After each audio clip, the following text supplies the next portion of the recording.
এই সরকার নামানো আর সরকার চালানো এক জিনিস না। সরকার নামানো আর সরকার চালানো এক জিনিস না। এই সরকার প্রথম যে জিনিসটা ভুল করেছে যে এই আন্দোলনটা শুধুমাত্র বৈষম্য বিরোধী ছাত্র আন্দোলনের ক্রেডিট হিসেবে নিয়েছে, which is not right. এটা 15 বছর 17 বছরের মানুষের ক্ষোভ, প্রত্যেকটা শ্রেণীর মানুষ বিগত সরকার দ্বারা এফেক্টেড। কেউ ডিম খেতে হয়েছে আপনার বেশি দামে, কেউ মাছের চেহারা দেখে নাই তেলাপিয়া মাছ খেতে হয়েছে, কেউ চাকরি হারিয়েছে, কেউ পত্রিকা খুলে দিয়েছে লক্ষ কোটি টাকা পাচার, কেউ হয়তো গুম হয়েছে, তার আত্মীয় স্বজন গুম হয়েছে, কেউ হয়তো ভোট দিতে পারে নাই, কেউ হাজার প্রবলেম। এই কারণে এই এবং বিভিন্ন ভাবে যখনই মিশুক মনির থেকে আরম্ভ করে যত আন্দোলনই হয়েছে এবং যত নিরাপদ সড়ক বলেন যা যা হয়েছে, সরকার খুব সুন্দর করে আন্দোলনগুলিকে আলাদা আলাদা ভাবে ঠিক করেছে। এই একটা আন্দোলন যেখানে আমরা সবাই এক হয়ে যেতে পেরেছি। কোন না কোন কারণে আমরা একটা থ্রেড, একটা সুযোগ মধ্যে, যেহেতু ছাত্র এটাও কোথা থেকে আরম্ভ হয়েছিল, তার একটা পার্টিকুলার একটা কারণে আপনারা সবাই জানেন যেটা। এবং তারপরে কিন্তু যখন রক্তের বন্যা হয়ে গেল এবং মানুষ মারা আরম্ভ হলো এবং আস্তে আস্তে আমরা সবাই এটার মধ্যে ঢুকে গেলাম। এবং যখন সরকারটা শেখ হাসিনা সরকার চলে যাওয়ার পরেই যখন এই কথাগুলি আসা আরম্ভ হচ্ছিল যে আন্দোলনটা ওনাদের বা এক স্বৈরাচার যে আরেক স্বৈরাচার আসবে কিনা বা এই ধরনের কথাবার্তা আরম্ভ হচ্ছিল, স্বভাবতই একটা গ্যাপ কিন্তু দাঁড়িয়ে গেছিল সাধারণ মানুষের মাঝখানে। আমার বোন একটু আগে বলবো, আমার এক বোন ওখানে বলে গেল যে কেন যারা আন্দোলন করছিল তাদের গ্রাম অঞ্চলে অনেকে তাদেরকে ধমক দিচ্ছে বা তাদেরকে সিকিউরিটি হচ্ছে, এইটাই রিজন সিকিউরিটিটা হওয়ার। Because you have to understand that we are organized political parties. আমাদের মাইন্ডসেট গ্রামের মাইন্ডসেট এক না। আপনি ভোলাতে যে আমার বাড়ির সামনে আমাকে গালি দিতে পারবেন না, রাইট অর রং অন্য কথা, but it's not the culture. Culture and democracy যখন বাধে, culture prevails. I am not getting the argument এটা রাইট অর এটা রং। আপনি বাংলাদেশের কালচারে খালেদা জিয়া বা শেখ হাসিনা আমার বাড়ির সামনে যে আমাকে গালি দিতে পারবেন না, আমার দারোয়ান এসে আপনাকে মারবে বা ধমক দেবে বা লাঠি দিয়ে মারে দেবে, এটাই কালচার। আমরা এখানে যেটা করি আর গ্রাম অঞ্চলে যেটা হয় বা আমাদের যেখানে আমরা ডিপলি রুটেড সেখানে হয় না, সেটা হবে না। ওই কথাগুলি বলার কারণে একটা বিরাট বৈষম্য বা একটা বিরাট গ্যাপ কিন্তু দাঁড়িয়ে গেছে। আমরা পলিটিক্যাল পার্টিরা কিন্তু ধৈর্যের সাথে কাজ আছে। আমরা বলেছি নো প্রবলেম, কোনো অসুবিধা নেই, আপনারা কাজ করেন, সংস্কার করেন আপনারা, আমরা আপনাদের পাশে থাকতেছি। আমরা কিন্তু বলি নাই, বিএনপিও খুব মেজরিটি করছে, আমরাও করছি, আমরা যারা ছোট বিএনপির সাথে আমরাও স্মল স্টেক হোল্ডার, আমরাও 3টা ছেলে মারা গেছে এই আন্দোলনের সময়। হ্যাঁ, বিএনপির 400 450 জামাতের মারা, আরো অনেকে মারা গেছে। আমি সেটা বলছি, সেখানে একটা টেকনিক্যাল ভুল আছে।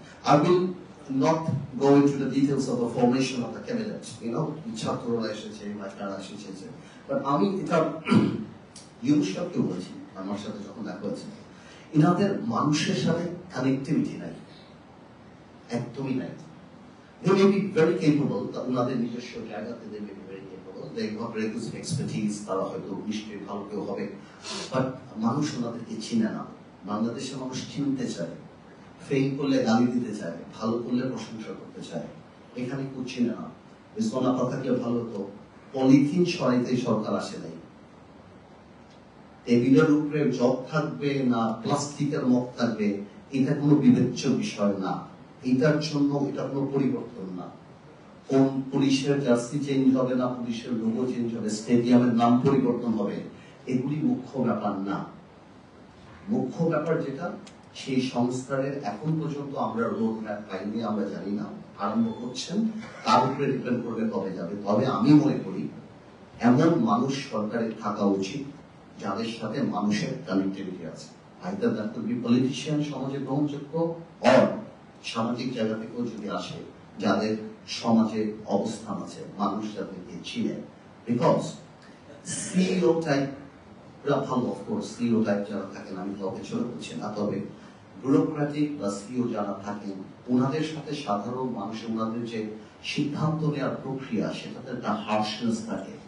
সেই হার্শনেসকে মিটিগেট কমিয়ে আনার জন্যই পলিটিশিয়ানের দরকার হয়। পলিটিশিয়ান সে হার্শনেসটাকে, আজকে গার্মেন্টস বন্ধন একটা শ্রমিক নেতা নাই যে তাদের সাথে যে কথা ফেল করুন, নো প্রবলেম, ফেল করুন। আমরা যখন জেলখানায় ছিলাম তখন জেলের রায়টের মতো হচ্ছিল শেখ হাসিনা ক্ষমতা থেকে যাওয়ার পরে। জেলার এসে আমাকে অ্যানি চৌধুরী আর আমিরুলকে নিয়ে গেছে, পার্থ ভাই আপনারা থামান, আপনারা নিচে যান, আপনারা কথা বলেন, আপনারা, আমরা পাচ্ছি না, আমাদের কাছে বন্দুক লাঠি সবই আছে, আমরা পাচ্ছি না। তো আমাদের not necessarily that we will be able to handle the problem, but মানুষ চায় ফেল করলে আমরা ফেল করি। তো আমার মনে হয় এখনো আমরা চাই এই সরকারটা ভালো করি। আমি ওরকম বলবো না যে এই সরকার যত সময় লাগে তত সময় থাকুক না, সেটা কোনো কথা হতে পারে না।